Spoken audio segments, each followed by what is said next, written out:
Gabriel Rubinstein es uno de los consultores en materia económica y de finanzas más prestigiosos de la Argentina. Gabriel, el gusto de recibirlo. ¿Cómo le va? Bien, bien. ¿Qué tal? ¿Cómo estás?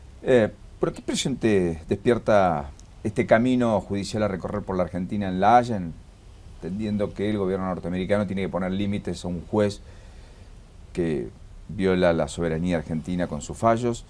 Las solicitadas que han aparecido, a partir de la cual Griesa ha convocado a las partes para hoy a la tarde. En definitiva, ¿cómo se está desenvolviendo la estrategia argentina, digamos, frente a los holders? Bueno, por un lado está el tema de, una vez elegido el camino judicial, Argentina prueba distintas cosas. Lo de La Haya creo que es simbólico. Supongo que Estados Unidos tiene dos opciones: no expedirse, con lo cual tampoco avanza nada. O sea, para que el camino de La Haya avance, tiene que el otro país, en este caso Estados Unidos, aceptarlo. Si no lo acepta, no avanza nada. Es todo a título informativo. Sería una señal política enorme de Obama, aquella que el gobierno pretendió encontrar cuando fue en búsqueda de esos respaldos que no dieron frutos en la Corte, digamos. Pero yo creo que claramente ya había anticipado a Estados Unidos que no iba a ir, y lo más probable es que en pocos días salga una declaración, o mañana o pasado, que diga que no aceptan la jurisdicción de La Haya. ¿Tenés poca expectativa al respecto? Sí, totalmente. Creo que es algo más que nada simbólico, para decir vamos a La Haya, vamos a todos lados y extendemos este reclamo, y con una idea de que a ver si el gobierno, incluso el Ejecutivo, intenta revertir el propio fallo, invocando alguna ley superior. Se está hablando de un ejemplo que en el Congo, que entiendo que es diferente, pero no importa. Como que Argentina avanza en esa estrategia. Sinceramente me sorprendería si tiene algún resultado por ese lado. Me hace acordar cuando Argentina quería que Estados Unidos no se aliara a Inglaterra en el caso de las Malvinas, cosas así, ¿no? Cosas que son errores. Creo que en este caso no es tan dramático como es, en el sentido que realmente creo que la Junta Militar creía que Estados Unidos no iba a involucrarse con Gran Bretaña. En este caso creo que ellos tienen conciencia que esto lo hacen un poco por la galería, pero no me imagino que el gobierno espere nada de todo esto, ¿no? Es decir, creo que se viene, por un lado, lo que hace el gobierno argentino, y por otro lado lo que hagan los bonistas. O sea, el riesgo más grande ahora es que los bonistas pidan aceleración, los que están en default, independientemente de quién es el causante del default. El default se define por el hecho de que el bonista no tiene la plata en sus cuentas. No por si el país tiene voluntad de pago o deposita el pago en un banco, claro, que después tiene que transferir la plata al bonista. Incluso hay un artículo en los prospectos que habla que la obligación de Argentina no se extingue hasta que la persona recibe el dinero. O sea, Argentina, si bien invoca que yo deposité, pagué, y es cierto, y creo que fue una jugada acertada de Argentina de poner la plata, no alcanza. O sea, no alcanza para decir, no estamos en default. O sea, digamos, sería en un ejemplo burdo, ¿no? Se extingue el compromiso asumido entre vos y yo cuando yo te hago llegar efectivamente a tu bolsillo y vos acreditas y das fe que cobraste lo que te debía. Problema mío es si se lo di a Juan y Juan no te lo pudo alcanzar, o en el medio se perdió, o lo robaron, o lo que fuese. Claro, uno puede decir, bueno, no, la culpa es del Bank of New York, que no lo giró, es lo que dice Argentina, háganle juicio al Bank of New York. Pero el Bank of New York dice, bueno, pero yo respondo a lo que dice el juez, y hay un artículo en el contrato con el Bank of New York que lo exime de responsabilidad al Bank of New York en caso que haya una orden judicial, que es el caso. Claro, que es el caso. Entonces, yo creo que si bien hay algunas situaciones donde parece más claro que Griesa se extralimitó, como el caso del tema de los pagos a lo que no es jurisdicción norteamericana. De los bonistas europeos o japoneses. Claro, yo creo que ahí hay un caso bien defendible, en el sentido de que hay una extralimitación. Bueno, de hecho el juez la habilitó por única vez en principio, pero habilitó los pagos. Sí, pero todavía no de los eurobonds, no los que están con legislación europea y japonesa, que están en un limbo. Habilitó los pagos de legislación argentina, entonces, que estaban retenidos. Entonces ahí hay un embrollo, y en algunos puntos pareciera ser, yo no soy abogado, pareciera ser que hay una extralimitación, ¿sí? Pero en otras situaciones, ahora uno dice, bueno, pero este default yo diría que es como una especie de default incompleto. Es default porque los bonistas no recibieron la plata. Es incompleto porque Argentina dice que pagó y puede demostrar que hizo un depósito y que pagó. Ahora, ¿cuándo se completa el default? El default se completa si los bonistas aceleran, dicen yo no pagué y tienen el derecho, hoy lo podrían hacer hoy mismo, mañana, pasado, con 25% de una serie que está en default, que no se ha cobrado, el bonista puede pedir la aceleración de los pagos. O sea, que le paguen todo el capital junto. Claro, sí, y cuando eso ocurre, que le paguen todo ahora, cuando eso ocurre se gatilla el cross default, que es todo lo que es legislación extranjera. O sea, y que es lo que aludió Kicillof en una conferencia, que hay 60 días de Argentina para remediar esa situación. Él dijo que Argentina lo va a apelar, lo tiene que apelar ante el juez Griesa. El juez Griesa va a decir, no le va a favorecer la posición argentina, lo va a dar por vencido, porque es casi obvio. Con lo cual, si este proceso siguiera y no hubiera modificaciones en la postura argentina, sería probable, si los bonistas deciden acelerar, que entonces de un día para otro tengamos 29.000 millones de dólares vencidos. Lo que iba a vencer en 2033 y 2038 vence dentro de 2 meses. Y que por cierto es mucho más que 29.000 millones con intereses y demás. Pongamos que sean los 20.000 millones que son los que hasta ahora no se cobraron ahora, son de estos bonos, ¿sí? Son los bonos reestructurados, no hay punitorios, no hay nada. Entonces, 29.000, 30.000. La cuestión es que Argentina no los va a pagar y ahí sería el momento donde default definitivo, completo. O sea, ese es el peor escenario, Gabriel. Es el escenario que se iría dando, siempre hay peores, porque después es como cómo se sale de eso, ¿no? Es decir, siempre hay un escenario que puede ser ir empeorando, porque un nuevo canje enorme de deuda puede terminar bastante mal. Porque uno dice, algunos alegremente dicen, bueno, si entramos en default, 29.000 millones, al otro día le ofrecemos un canje por lo mismo que tienen, le pedimos cambio de jurisdicción y lo manejamos. Hay que ver, porque el que entra en un default, y más con este antecedente de que los holdouts ganaron, va a decir, no, yo no quiero 29.000 millones, ahora que dame 35, 40, digamos, el que tiene un bono par, que va a cobrar en 2038, que hoy vale $50 aproximadamente, va a decir, dame algo que valga 70. No quiero más 50. Entonces el costo potencial puede ser grande, la negociación puede ser ardua, puede llevar un montón de tiempo, eso puede llevar 1 año, 2 años. Y vamos a gastar mucha energía, vamos a poner el foco, claro, yo etcétera. esperaría que Argentina reaccione antes de la aceleración. Argentina está especulando, para mí, con que no haya aceleración. Porque si, bueno, esto hay una idea, es mantener viva la idea que lo arreglan los bancos, o que se arregla en enero, pero podría no suceder así. Entonces, en algún momento la aceleración es la gran amenaza de todo esto. La aceleración se logra con el 25% de claro. una serie de bonos que puede ser pequeña, pero eso dispara el resto. Eso, claro. Por ejemplo, hay 100 millones de dólares de deuda que no defaulteada, que no se cobró, de yenes. Con 25 millones de dólares en yenes, que no es nada para el mercado financiero, se podría acelerar. Ahora, el tema es que para remediar la aceleración, para que no ocurra eso, Argentina tiene que pagarle a los fondos buitres.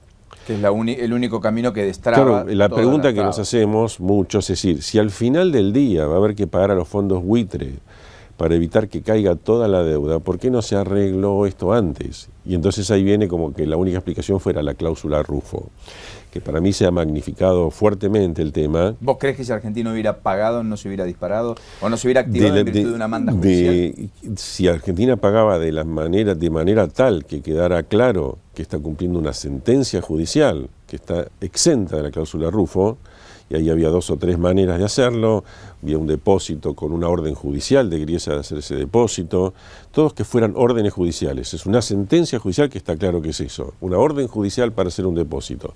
Ahí se hubiera podido pedir el stay y se terminaba de renegociar con el resto de los holdouts desde enero para ver qué se podía lograr. Pero la verdad es que no creo que se pueda lograr mucho, se paga la sentencia o algo parecido, o tenemos el serio riesgo de que entre en default toda la deuda reestructurada por la aceleración.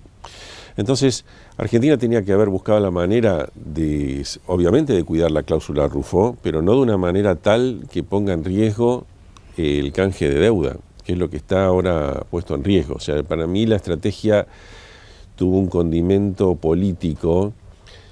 Francamente, pienso yo que el gobierno fue viendo que esto le dio rating político y mientras lo siga dando, se mantiene en la actitud A ver si confrontativa. entiendo. Mientras la Presidente aumente su ponderación pública en las encuestas a partir de la batalla, entre comillas, con los buitres, ¿vos crees que más lejos vamos a estar del pragmatismo en términos de solución y respuesta al problema? Sí, sí, porque encima encuentran casi una excusa que les viene bien para decir, bueno, la economía si se pone mal es culpa de todo lo que nos generaron Estados Unidos, los buitres, y no los propios desaciertos, que ya venimos en recesión por eso. Entonces yo creo que ahí va a estar dividida, porque hay gente que tiende a confiar en la estrategia del gobierno y siempre las causas nacionalistas generan simpatía, y otros que van a estar en contra y van a decir, tenemos una recesión mucho más grande que la que tendríamos que tener, el gobierno hizo mal las cosas. Pero mientras la imagen positiva del gobierno aumente, yo creo que el gobierno va a seguir en su tesitura actual, y después cuando algo se complique van a ver qué hacen. Y posiblemente se dan vuelta. Yo me puedo imaginar que si esto llega a enero porque no se aceleró lo que fuera, el gobierno va a decir, llegamos a enero, y si nos evitamos la cláusula Rufo, eran 200.000 millones, venían por vaca muerta, venían por todo, entonces me puedo imaginar a Cristina dando discursos de que ganamos la batalla, y por ahí por lo bajo terminan, o terminan pagando los 1.600, 1.700, lo que sea en ese momento, y pagando los soldados como un tema menor, porque nos ahorramos 200.000 millones por el tema Rufo, y bueno, pagamos 1.600, somos unos genios. Pero demoramos 6 o 7 meses la reinserción. Sí, en el y es mercado una laboral. historia ficticia, pero creo que es vendible y muchos la compran, y bueno, y uno se queda con la cierta amargura de decir, las cosas se podrían haber solucionado de otra manera, y por causas políticas que yo diría subalternas, se terminan arreglando con una forma costosa, pero que quizás se arreglan para pasarlo un poco desapercibido. Es un cálculo político. ¿Qué conviene más? ¿Esta batalla, a pesar de que la economía sufra, o haber arreglado las cosas de una manera distinta y la economía mejor? ¿Cómo te puedo decir? Como no se puede hacer el experimento y la gente no podemos pretender que todo el mundo esté al tanto de todos estos líos. No, y el condicional contrafáctico, digamos. No existe. Entonces la gente puede llegar a decir, sí, bueno, la economía no va muy bien, pero bueno, no es tan negativo, no es tan dramático, y se defendieron los intereses nacionales. Y ese discurso creo que permea bastante. Y creo que en eso estamos. O sea que vos ves mucha política, poco pragmatismo económico, digamos. Sí, hay pragmatismo de dar la lucha judicial y de buscarle las vueltas y una y la otra, y el gobierno quizás alguna batallita gane en eso. ¿Sos de los que cree que nos impregna el corto plazo, el aquí y ahora, muchas veces la improvisación, más que la mirada de mediano y largo plazo, que le hemos perdido? Yo lo veo, viste, como en los programas que siguen el rating segundo a segundo, y a veces le dicen, cuando empieza a hablar, a aumentar el rating, le dice seguí, y cuando baja el rating, bueno, anda cortando la entrevista y la cortan, y manda el rating, acá manda la política, y el largo plazo es como la sucesión de cortos plazos, y vamos viendo, y creo que en ese sentido ha habido mucha improvisación en todo el manejo de la deuda, desde tiempo atrás. Yo diría desde el primer canje que no hubo una buena estrategia, ya el segundo canje vino con problemas, o sea, y después, habiendo fallos, toda la jugada fue a que salga bien y que vaya a la corte, no había plan B. Entonces, hay mucha improvisación. Ahora, creo que tienen habilidad política. Yo diría que el gobierno tiene cierta habilidad política reconocible, que la oposición no la tiene, y en general queda desdibujada, sin saber qué hacer, a veces tiene miedo de quedar cualquier cosa que digan a favor de los buitres. Entonces, ellos ganan de vuelta al centro de la escena, y bueno, me parece que en ese terreno hay que reconocer que se manejan relativamente bien. Temas que podrían haberlos puesto muy mal contra las cuerdas, terminan cayendo como un gato bien parado y la van sorteando. En ese sentido no es que sean tontos, ni mucho menos. Simplemente que, por lo menos desde mi punto de vista, había siempre caminos mejores en casi todas las cosas, desde ya en temas de energía, temas económicos diversos, tema cambiario, el cepo, los temas del trigo. Uno ve desastres en las carnes, en el trigo, en la energía, en cambiarios. O sea, Argentina para mí podría estar muchísimo mejor, y se han mandado macanas de lo más variadas. Pero bueno. Y que me parece que conforman el pasivo ya a esta altura. Sí, yo digamos tengo el debe de cara al próximo Claro, yo gobierno. tendría la expectativa de que la población en general, balanceando, no le dé la posibilidad al gobierno, digámosle, de votar a sus candidatos que hicieron un mal trabajo. El gobierno de Cristina, desde el punto de vista económico, ha sido muy malo. Pero bueno, ellos tienen capacidad de vender las cosas. Gabriel, en ese sentido, ¿del cepo se sale rápido, crees, con el nuevo gobierno? No, rápido, se puede salir rápido, pero mal. O sea, para salir rápido tenés que, y no tener riesgos de recaídas.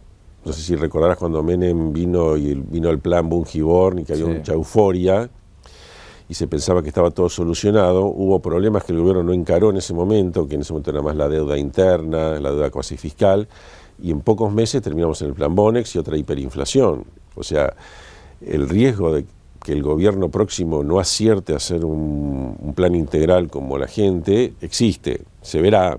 O sea, uno confiaría que lo hagan bien, pero no es tan sencillo, porque todo puede requerir una mezcla de devaluación o de arreglos externos muy importantes para saber que tenemos un flujo de divisas muy importante. Si encima tenemos que arreglar el tema de la deuda, que quedará pendiente para el próximo gobierno, y va a ser una mochila que hay que articularla y hacer un plan muy bien hecho. No va a ser tan sencillo. En el campo en particular, ¿con quién o con cuyo sector y con cuya dirigencia en particular gremial el gobierno ha batallado y mucho? La frase es, bueno, todo lo que venga será mejor que lo que se tiene en términos de marco relacional, políticas más activas para el sector. Eso un poco impregnó, yo diría, el mundo económico y financiero.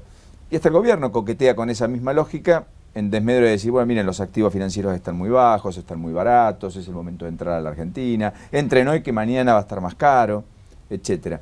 Y en esa lógica aspiran a recibir un fondeo, incluso del exterior el año próximo, envalentonados en la idea del cambio de gobierno, entre las curiosidades que uno puede ver y escuchar. Sí.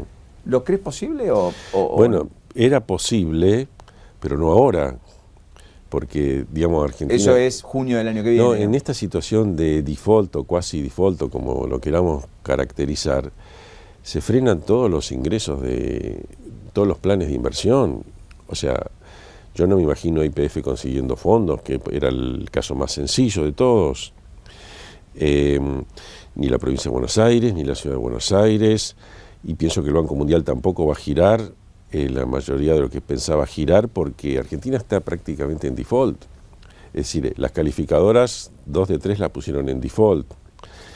Aunque no sean vinculantes, de Moody's negativa, aunque no sea vinculante, mismo lo que hizo el ISDA con los Credit Default Swap, que también lo pasó, dijo que hubo un default y que se gatillan, aunque técnicamente el default se completa con lo que te dije de la aceleración, estamos ahí en ese proceso. Entonces, hay bancos comerciales, digamos, que ya han reducido sus líneas y que no renuevan las líneas comerciales con los bancos porque nadie quiere estar prestando, nadie quiere poner el gancho, así como el gobierno no quiere firmar cosas que lo comprometan, los gerentes de los bancos no van a firmar cosas que digan, ¿cómo le prestaste a este y entró un default, mañana tenés un problema, refinancian o no?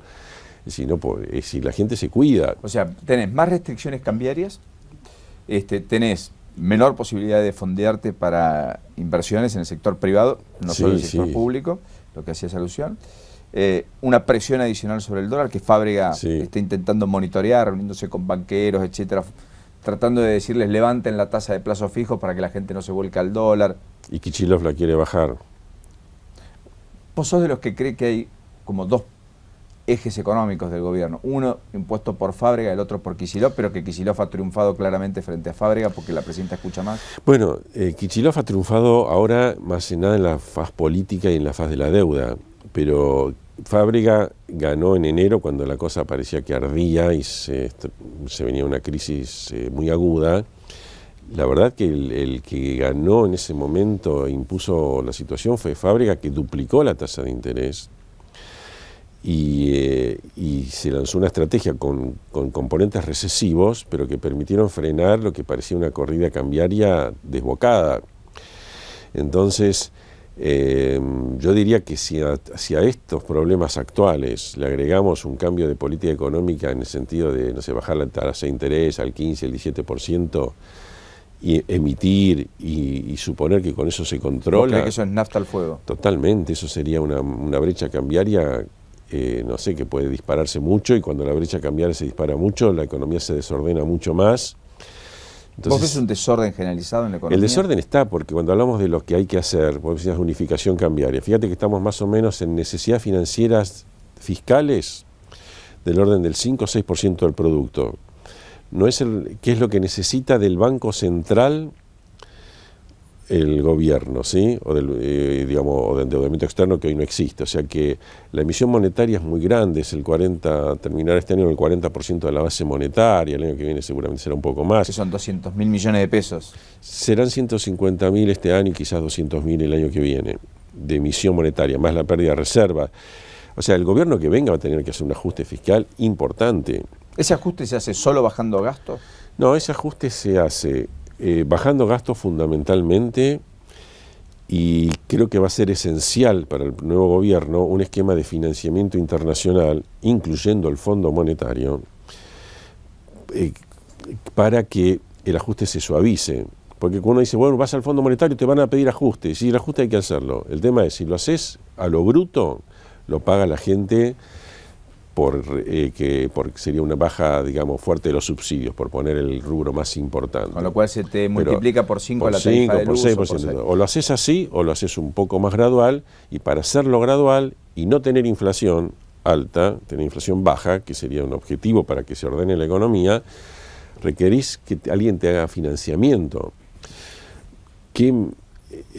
Cuando uno dice, bueno, pero si vas al fondo te va a pedir lo que uno quiere hacer, que es justamente reordenar la economía, porque esta es una economía con fuerte déficit fiscal, que está en recesión, con alta inflación. ¿Esto es lo que queremos?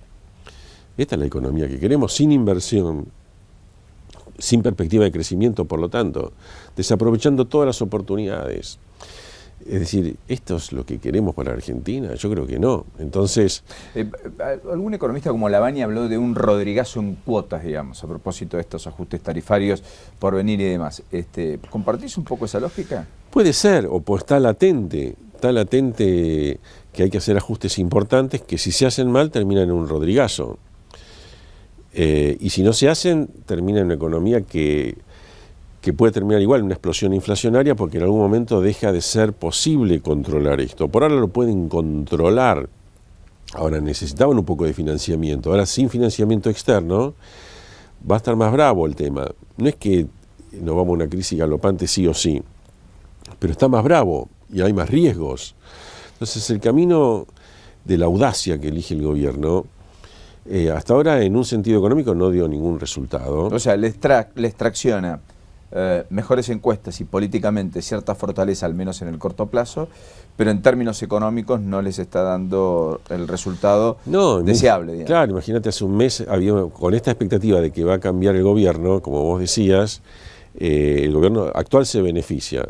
Lo contrario que le pasó a Alfonsín, que cuando venía Menem era un cuco y la gente tenía miedo.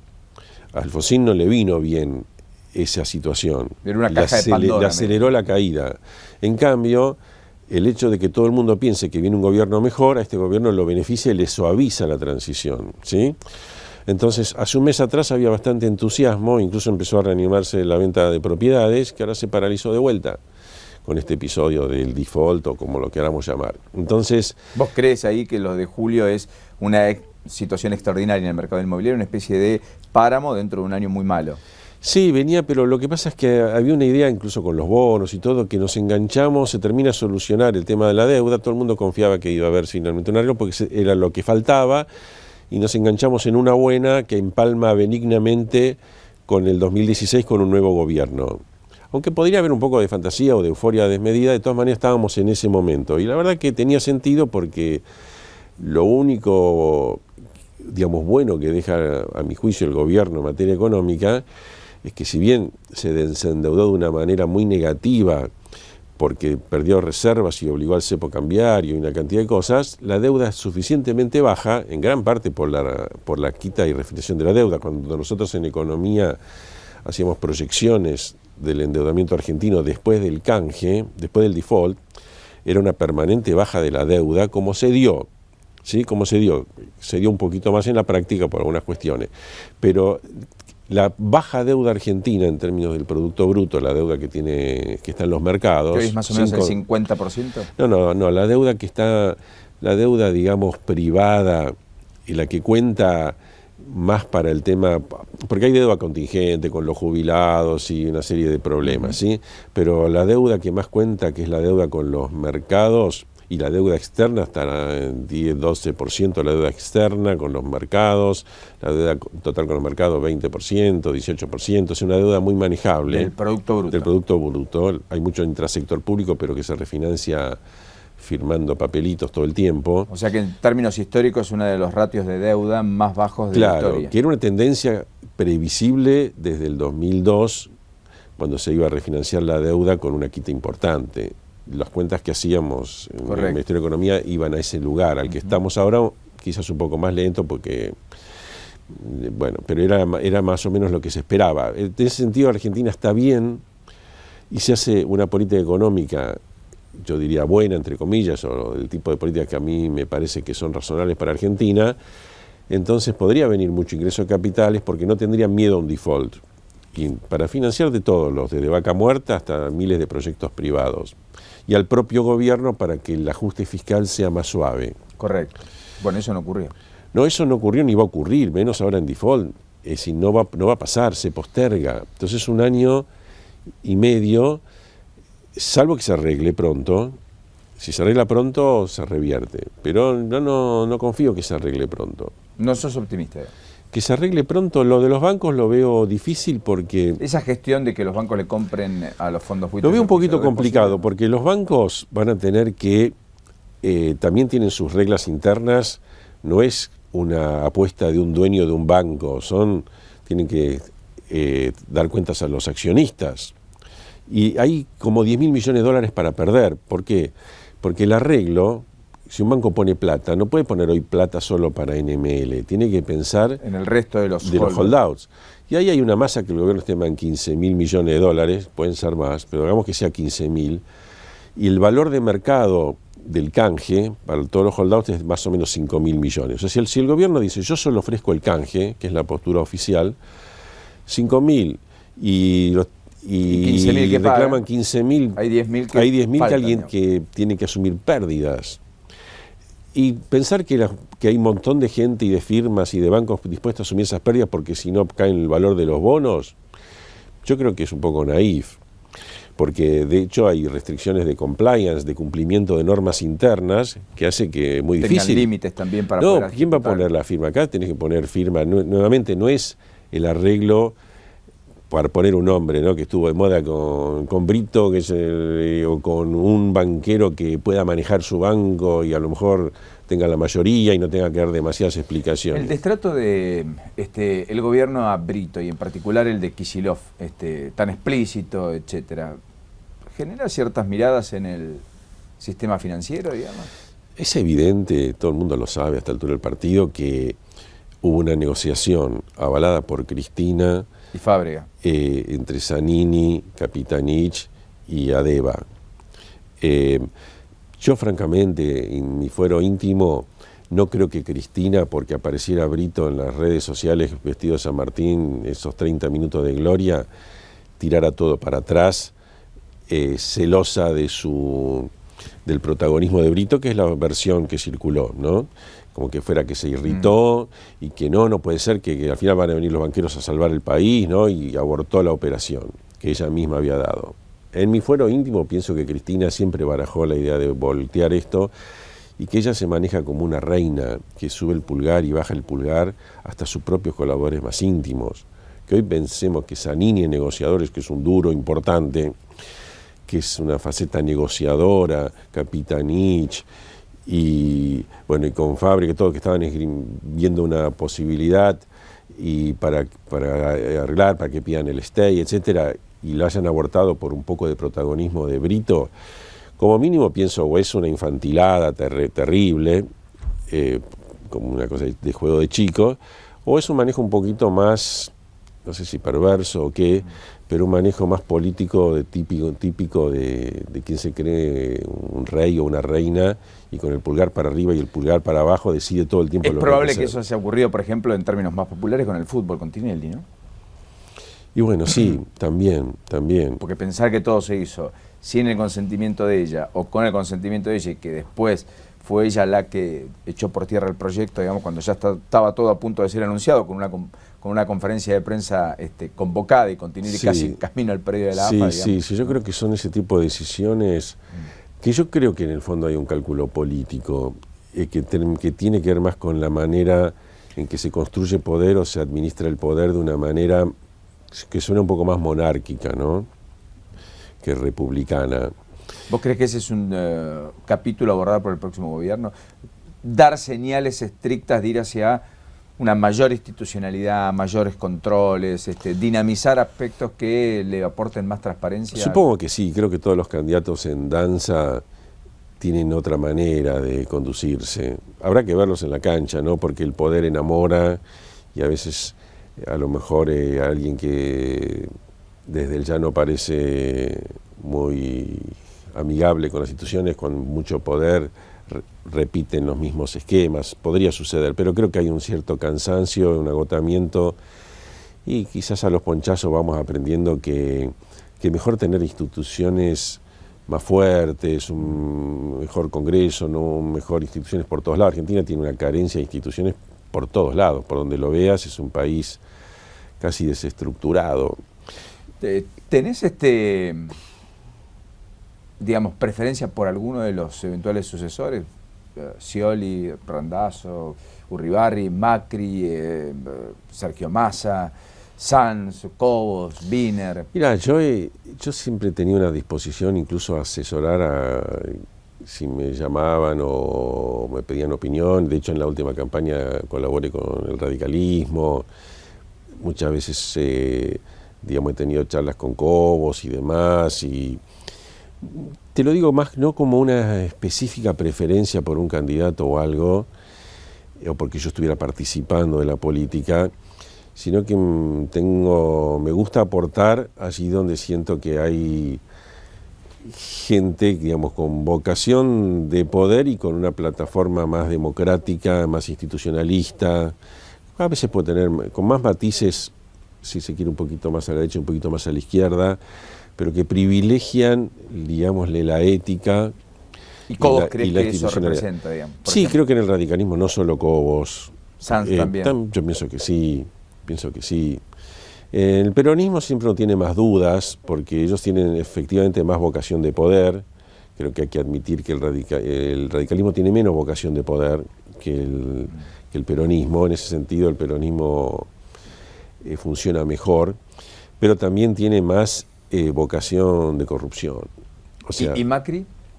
Macri yo creo que es una sensata posibilidad, porque es una especie de derecha liberal muy ayornada, y no creo que haría un gobierno sensato, con equipos sensatos. O sea, también pienso que es una buena... ¿No te disgusta esa idea de incluirlo dentro de UNEM, por ejemplo, para resolver un candidato? Para mí, una propuesta, creo que la hizo Fernando Iglesias, me pareció quizás la más atinada, que sería como una interna entre UNEM y el PRO, pero no el que gana, no una mezcolanza completa, sino que vote en esa interna, vote un perfil un poquito más a la izquierda, un poquito más a la derecha, y si se le da el voto un poco más a la izquierda, que efectivamente dentro de un programa común tenga ese sesgo un poquito más a la izquierda. Y si gana, por ejemplo, Macri, que identificado con un sesgo un poquito más a la derecha, bueno, se le dé esa posibilidad a Macri.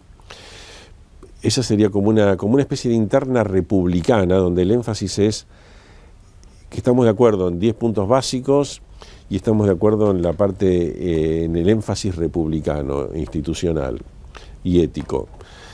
Y esa idea me gusta mucho, una idea de una especie de CONADEP contra la corrupción. Creo que sería una de las mejores ideas que un gobierno puede implementar. Más que la imprescriptibilidad de los delitos de corrupción. También, pero que efectivamente se investiguen todo lo que pasó.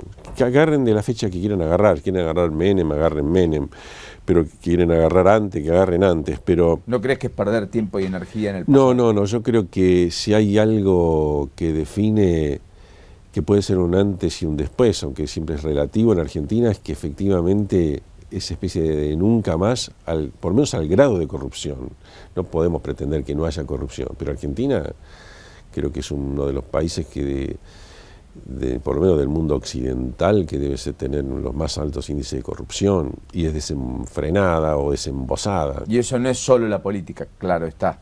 Es la dirigencia en su... Es la dirigencia que entra en una dinámica por complacencia, por lo que fuera. Yo me acuerdo, pero ya cuando los comienzos del kirchnerismo había empresarios que me decían, che, con Menem nos pedían 5% y ahora nos piden 10%.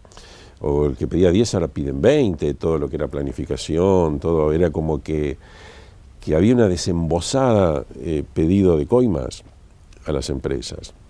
Y eso se cristalizó, y con el argumento pueril de que parte de eso financia la política y financia el cambio revolucionario. Qué pena que esos mismos empresarios no hayan ido a la justicia, ¿no?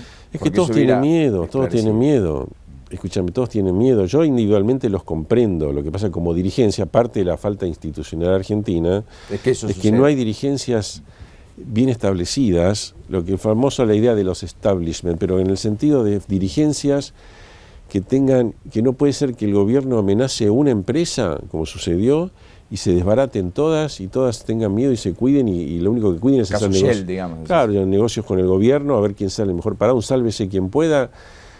Y el gobierno encontró como diciendo, mira, nosotros gritamos fuerte y se desbandan, entonces sigamos y avancemos. Bueno, probablemente eso justificó Moreno, ¿no?